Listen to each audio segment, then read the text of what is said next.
Hey Castle Clashers, what's up? My name is Mark Hunt and welcome to another one of my videos. And just before we do start, there are a couple of things I would like to announce. First thing is, this will be the beginning to a series I will be releasing over the period of my Castle Clash and YouTube career. So it's going to be very important, not just for me, but for you guys as well, because what I do believe, it is going to help you maximize and optimize your gameplay in Castle Clash. The second thing is a quick apology to all you guys that watched the first video. There were some inconsistencies in regards to publishing of that video, and I do apologize. If you did see them, then I keep that in regards with my might. I'm always raising it, whether it's my might or my experience in Castle Clash. It's very early on in my YouTube career, and I will try to get it to as near as perfect as I can. So without any more further ado, what I'll show you guys and what we'll get into right now is what I'm talking about when I talk about gameplay and base optimization. And so you can see here I've wiped the board. We're starting from scratch. So what we're going to do is we're going to get the very first thing that you start on very early level. And by level I mean very low might. And take note that this guideline and gameplay isn't only directed and subject to someone who has no might and is just starting the game. This is for anyone who wants to renew their account, renew their gameplay, and play to the best of their ability. And as I always do say, this comes off personal experience, and what I do say is not always going to work for you. What you think is going to work for you best is obviously the best choice. And as you do all know, we have made many mistakes, and your first account is the account that you make the most mistakes on. Be ye who have little faith. There is also a silver lining to that, and that is it gives you so much experience just for that, and you know just what you need to do to make it better next time. And so we're going to start off with a lot of things that start off very early might. Just so you guys do know that it is not only subject to a low might account. So I think we're just about done here. Okay, perfect, we'll get into it. And what I do want to start off first with is the most important topic for me right now, and should be for you guys as well, is because these three buildings that you see here have what I like to call a tri-symbiosis. And by symbiosis and tri, I mean they all have a link to one another, whether it's direct or indirect. And when I say direct, gold vaults need mana to level up, and mana vaults need gold to level up. And indirect, a town hall and a mana vault share an indirect link. And what that is, that indirect link is the gold vault. You need gold to get a town hall level up, which they do share a direct link, but in order to get this gold up, especially when you reach a cap where the town hall is too high, you do need mana to level up the gold vault. So that isn't something that I've heard many people touch base on in such a detailed manner, so I do hope you guys enjoy that. The next thing I do want to move on to is invest heavily into level walls.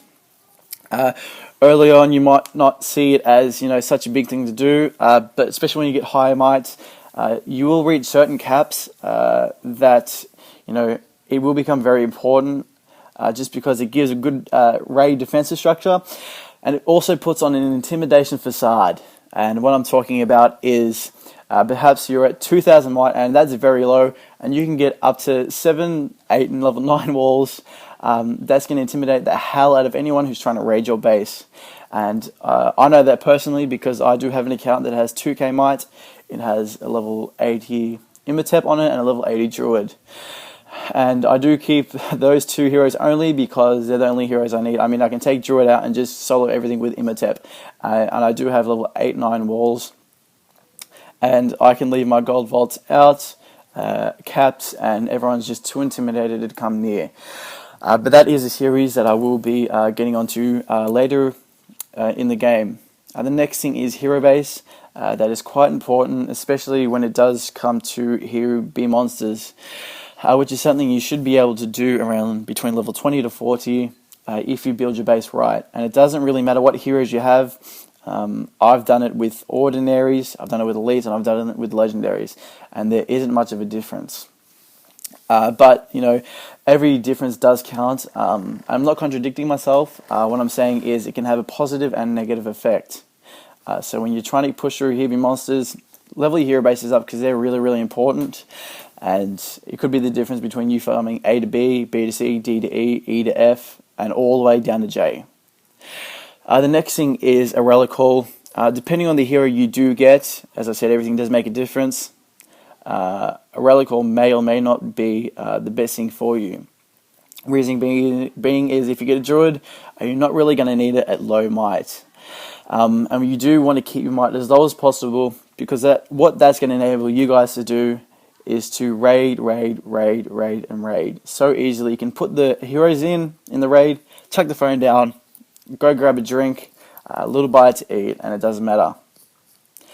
But if you don't happen to get a great hero, especially if it's not a legendary, then what I want you guys to do is to unlock it. I think from level 1 to 2, you will get Arrow Rain or Arrow Fire, and also Restoration. You don't particularly need to level the Restoration up, but again, it's all depending on your composition, and if you feel like it's going to help you, it's going to improve your gameplay, then do it, most definitely. And how I was talking about raiding before, that is going to be your definite main income of resources, and that's where you want it to come from. Investing heavily into mana mills and gold mines is a mistake in my opinion, just because they give you a passive result. And what that means is you don't have to do anything for them to farm gold and mana for you. They'll do it all themselves, and it does it passively. But because it has an over time effect, and you don't get that a lot from it, especially when it's so low, it's not really, in any case, good for you. But there will be a point where everything you want to raise and level, and you can see here, most of my things are above level 13 and 12, but we'll get later onto that in the game. The next thing is another thing that does share a symbiosis, and I'll be using that word a lot because a lot of things in this game complement each other greatly. And you can see here the army camp and the training center. And we'll start off from where the roots are. The training center is where it allows you to hire, train troops and tiers. And very early you don't want to do that because all of your damage will come out of your heroes, and especially because you want to keep your might so low where it becomes super easy for you to farm. And that's what you want to do. So I recommend not leveling up anyone in here, just because it's not optimal, especially very early on. But when you do want to progress through dungeons, then I recommend going for it. And I'll release another video later, and anything I do not cover, don't worry, because I am thinking about it, and it will be in a later date. And so what that allows you to do is hire mercenaries or troops, so your army camp. And again, basically everything here I've made mistakes on. I invested heavily into the army camp, which was a mistake because I didn't end up using the army camp. I invested heavily into the gold mines and mana mills. That was a mistake because it gives a passive result. I did do a couple things right eventually, and that's what's renewed me and got me back on track. As you can see here, I have an arrow tower of level 7, and don't be deceptive by that.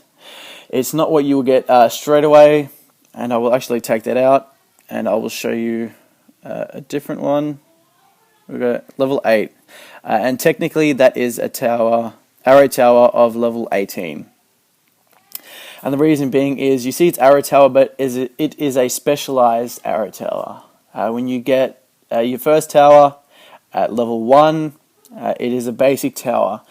You'll level it up through the levels, level 2, 3, 4, 5, 6, 7, 8, 9. You get to 10, then you get a specialization feature, which I will cover in another video just because it does deserve its own video, and it is quite lengthy to talk about.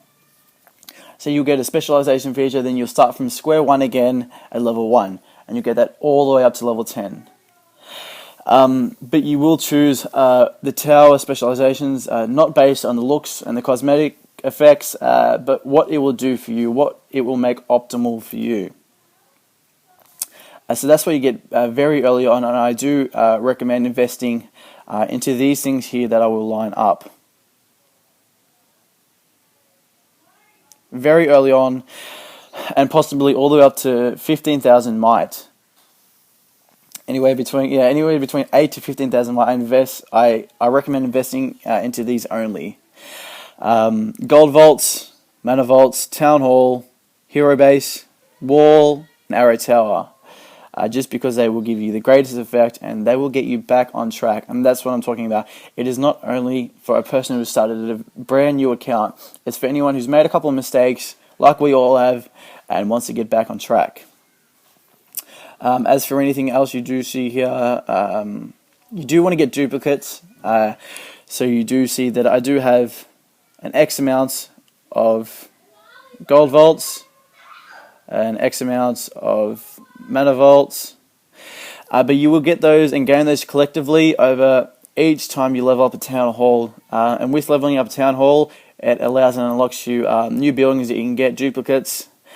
So that's why you do want to invest heavily into getting that up, and that's where it also comes in that tri-symbiosis, which with that gold vault and that mana vault as well. So I think that is all for this. I'm going to upload this straight away. I don't like to do a lot of editing. I just like to keep it live, fresh and clean. So thank you very much for this video. If there's anything that you would like to see in the future videos, just give me a shout out. I will have my name in the description linked to my Line app name. So just add me online, send me a message, and we can have a chat. Thank you very much, guys. Have a good day.